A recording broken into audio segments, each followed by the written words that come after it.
Hi friends, welcome to our channel. இன்னைக்கு நம்ம கோவக்காய் பொரியல் சிம்பிள் அண்ட் ஈஸியாக எப்படி பண்ணுறதுன்னு பார்க்கலாம். இதுக்கு நான் தேவையானது கோவக்காயை நான் ரவுண்டாக கட் பண்ணி வச்சுருக்கேன். உங்களுக்கு வேணால் நீளமாக கூட கட் பண்ணி வச்சுக்கலாம். அப்புறம் கொத்தமல்லி தூள் ஒரு 1/4 ஸ்பூன், கரம் மசாலா ஒரு 1/4 ஸ்பூன், சில்லி பவுடர் ஒரு 1/4 ஸ்பூன், அப்புறம் பெருங்காயம், உப்பு தேவையான அளவு, அப்புறம் வெங்காயம் வந்து உங்களுக்கு வேணும்னா போட்டுக்கலாம். நான் க்ரன்ச்சியாக வேணும் அப்படிங்கிறதுக்காக நான் வெங்காயம் சேர்த்திக்கிறேன். அப்புறம் மஞ்சத்தூள், கருவேப்பிலை. இது கொஞ்சம் இன்க்ரீடியன்ஸ் தான் நம்ம வச்சுருக்கோம். இதை வச்சு நம்ம எப்படி ஸ்பைசியாக கோவக்காய் பொரியல் செய்யறதுன்னு பார்க்கலாம் வாங்க. ஃபஸ்ட்டு நம்ம ஒரு பேனை ஹீட் பண்ணிக்கணும். ஹீட் பண்ணிவிட்டு இதில் 1 டேபிள் ஸ்பூன் அளவுக்கு எண்ணெய் விட்டுக்கோங்க. எண்ணெய் சூடானதும் கொஞ்சமாக கடுகு,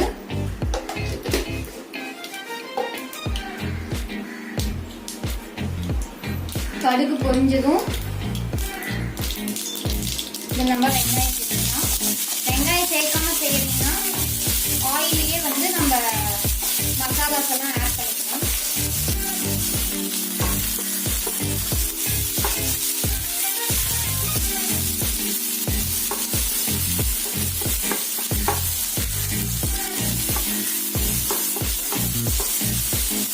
ஆனியன் வந்து ரொம்ப வதங்கணும்னு அவசியம் இல்லை. கொஞ்சமாக ஒரு 2 மினிட்ஸ் வதக்கினா போதும். இந்த கோவக்காய் பொரியலில் வந்து நமக்கு விட்டமின் சி இருக்குது, அப்புறம் அயன் சத்தெல்லாம் இருக்குது. ஸோ நம்ம வந்து அடிக்கடி சாப்பிட்லாம். இப்போ வெங்காயம் வந்து கொஞ்சம் ஃப்ரை ஆயிடுச்சு. இப்போ இதில் மஞ்சத்தூள், சில்லி பவுடர், கரம் மசாலா, கொத்தமல்லி தூள் போட்டு நல்லா பச்சை வாசனை போற வரைக்கும் மிக்ஸ் பண்ணிக்கோங்க.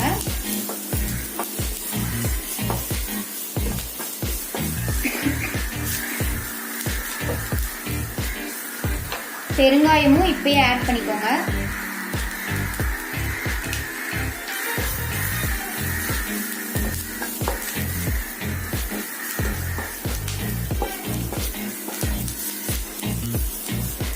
இப்போ இதில் நம்ம கோவக்காய் ஆட் பண்ணிக்கலாம்.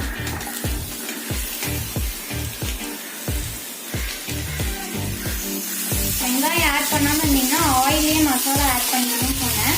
அதை ஆட் பண்ணிங்கன்னா கருகிறதுக்கு முன்னாடியே நீங்கள் கோவக்காய் வந்து அதில் ஆட் பண்ணிக்கணும். இல்லைன்னா மசாலாவோட டேஸ்ட் வந்து போயிடும்.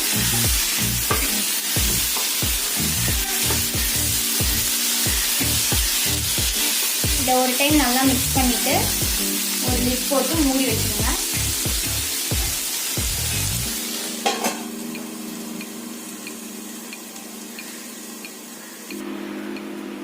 இப்போது நம்ம இதை வச்சு ஒரு 5 மினிட்ஸ் ஆயிடுச்சு. நடுவில் நான் ஒரு 2 டைம்ஸ் எடுத்து கிண்டி விட்டுட்டு க்ளோஸ் பண்ணி வச்சேன். கிண்டாமல் விட்டிங்கன்னா அது வந்து கருகி போன மாதிரி ஆகிடும். இப்போ வந்து இதுக்கு தேவையான அளவு உப்பு ஆட் பண்ணிக்கோங்க. உப்பு ஆட் பண்ணிவிட்டு ஒரு டைம் நல்லா மிக்ஸ் பண்ணிவிட்டு தண்ணி எதுவும் விட தேவையில்லை. இதோட ஃபைனல் ஸ்டேஜ் வந்து ஒரு மாதிரி சுருங்கி வர மாதிரி வரும். அந்த டைம்ல நீங்கள் ஆஃப் பண்ணிக்கலாம்.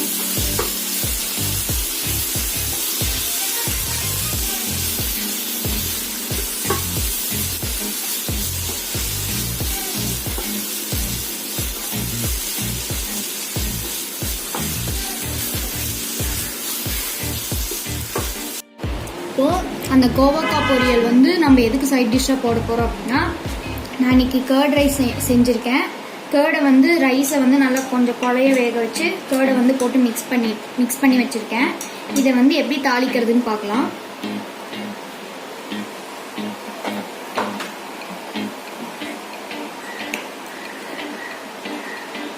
இப்போது தாளிக்கிற கரண்டியில் நான் கொஞ்சமாக எண்ணெய் விட்டுக்கிறேன்.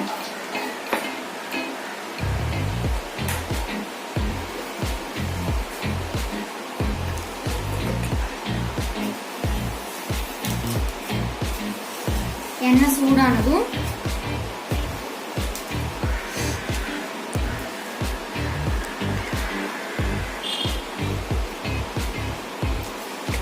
கடுகு,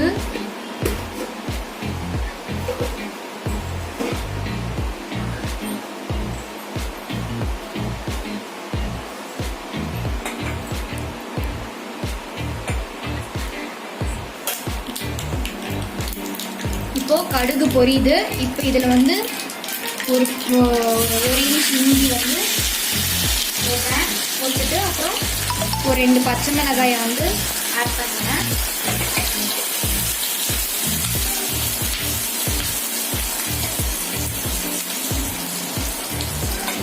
அப்புறம் லாஸ்ட்டாக ஒரு 4-5 ஒரு கொத்து கருவேப்பிலை போட்டு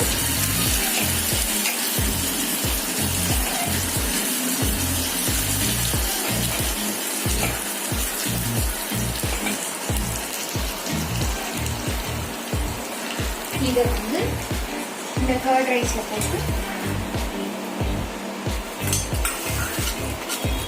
மிக்ஸ் பண்ணிக்கலாம். அவ்வளோதான். கோவக்காய் வந்து வெந்துட்டுருக்கு. கோவக்காய் செய்ய கொஞ்சம் லேட் தான் ஆகும். அந்த கேப்பில் நம்ம இந்த ரைஸ் எல்லாம் ரெடி பண்ணிடலாம். இதுக்கு பதிலாக நீங்கள் லெமன் ரைஸ் கூட செஞ்சுக்கலாம். உங்கள்கிட்ட கோவக்காய் கிடைக்கல அப்படின்னா நீங்கள் வந்து பிரிஞ்சால் வச்சு கூட செய்யலாம். இப்போ நம்ம கோவக்காய் வந்து ஓப்பன் பண்ணி பார்த்துடலாம் எப்படி இருக்குன்னு. கோவக்காய் வந்து கொஞ்சம் சுருங்கின மாதிரி ஸ்டேஜ் வந்துடுச்சு. இந்த டைமில் நம்ம அடுப்பை ஆஃப் பண்ணிக்கலாம். கர்ட் ரைஸ், கோவக்காய் பொரியல், அப்புறம் மாங்காய் ஊறுகாய் இல்லாமல் நம்ம எப்பயுமே கர்ட் ரைஸ் சாப்பிட்டா நல்லா இருக்காது. ஸோ ஊறுகாயும் நம்ம சேர்த்துக்கலாம். அவ்வளோதான். தேங்க்ஸ் ஃபார் வாட்சிங். சப்ஸ்கிரைப் பண்ணுங்கள், லைக் பண்ணுங்கள் அண்ட் ஷேர் பண்ணுங்கள். அண்ட் நோட்டிஃபிகேஷன் ஐக்கானையும் கிளிக் பண்ணிடுங்க. தேங்க்யூ.